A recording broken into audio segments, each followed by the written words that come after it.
இன்றைய சிந்தனை. எங்களுடைய வாழ்வியலிலே எண்ணங்கள் நல்ல நிலைக்கு கொண்டு வருவதற்கு நாங்கள் இறை வழிபாட்டை முன்னிலையாக வைக்கின்றோம். இன்றைய தினம் பிரதோஷ விரதமாகும். எங்களுடைய சைவ சமயத்தின் முழுமுதல் தெய்வமாக போற்றப்படுகின்ற சிவபெருமானுக்கு மிகவும் பிடித்தமான விரதத்திலே ஒன்றாக இது அமைகின்றது.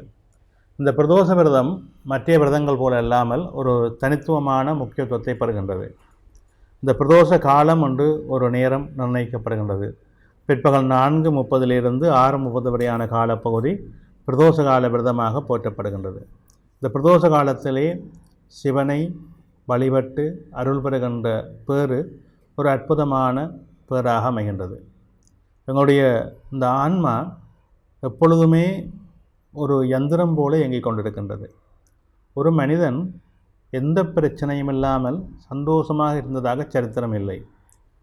எங்கள் பார்வைக்கு மற்றவர்கள் அவருக்கு என்ன என்று சொல்வோம். எங்கள் பார்வையில் தான் நாங்கள் இப்படி பார்ப்போம். அவர் நன்றாக ஒரு கார் வைத்து ஓடிக்கொண்டிருப்பார், ஒரு சொகுசு வீட்டிலே வாழ்வார், நல்ல உத்தியோகத்தில் இருப்பார், அல்லது நல்ல அவருக்கு கீழே ஒரு 50 பேர் வேலை செய்வராக இருப்பார்கள். அவருக்கு என்ன என்று சொல்வோம். ஆனால் அவருக்கு இருக்கிற பிரச்சனை எங்களுக்கு தெரியாது.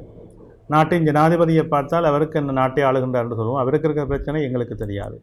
எனவே ஒவ்வொரு மனிதனுக்குள்ளேயும் நிறைந்த பிரச்சனைகள் இருக்கும். இந்த ஆன்மா யந்திரமாக ஓடிக்கொண்டிருக்கின்றது. எனவே இந்த ஆன்மாவுக்கு ஒரு ஈடேற்றம் வேண்டும், ஒரு ஆறுதல் வேண்டும், ஒரு அமைதி வேண்டும். அந்த நிலைதான் இந்த விரதங்கள்.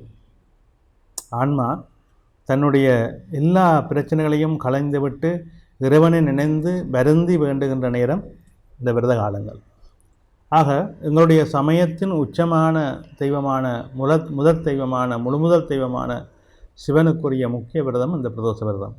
இதை நாங்கள் அந்த காலத்தில் இருந்து நீங்கள் விரதம் அனுஷ்டிக்க முடியாவிட்டாலும் இந்த பிரதோஷ காலம் 4:30 6:30 காலத்திலே சென்று அந்த இறைவனுக்கு நடைபெறுகின்ற அபிஷேகத்தை தரிசனம் பண்ணி, அந்த பூஜைகளை தரிசனம் பண்ணி, அமைதியாக இருந்து இந்த சிவபுராணம் பாராயணம் பண்ணி, சிவனுடைய பாடல்களை பாடி, திருமுறைகளை பாடி வழிபட்டாலே அந்த ஆன்மாவுக்கு நல்ல அமைதி கிடைத்து விடுகின்றது, நல்ல நிறைவு கிடைத்து விடுகின்றது. நாங்கள் படுகின்ற அந்த யந்திரமயமான ஒரு சூழலிலிருந்து விடுபட்டு ஒரு நாளேனும் அந்த ஆன்மாவுக்கு, அந்த மனதுக்கு, அந்த இயக்கத்துக்கு அமைதி கிடைக்கின்றது. அப்படி கிடைக்கின்ற பொழுது எங்களுடைய இயக்கத்திலே ஒரு மாறுதல், ஒரு தெளிவு, ஒரு ஆற்றல் இவையெல்லாம் அமைந்து விடுகின்றது.